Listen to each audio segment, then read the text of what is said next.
Алла Таала Кур'ан-ы Каримде айтат: "Кыямат күнү достор кээ биринен душман болот, бирок таква достор душман болбойт" дейт.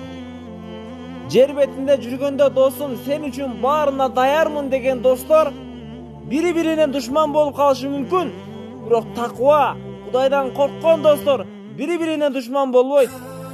Иманы бар, инсабы бар достор кыямат күнү бири-бирине жардам берет. Туугандар, дос тутуу бул өтө маанилүү нерсе. Сенин ким экениңди досторуңа карап эле билсе болот. Өзүңдүн ким экениңди билгиң келсе, анда досторуңа кара, ким экениңди билесиң. Пайгамбарыбыз саллаллаху алейхи вассалам айтканда, сен момун менен гана дос бол деп. Туугандар, биз ушундай адам менен дос болойлу. Иманы бар, инсабы бар, Аллахтан корккон, Аллахты эстетип турган, жакшылыкка чакырып, жамандыктан кайтарып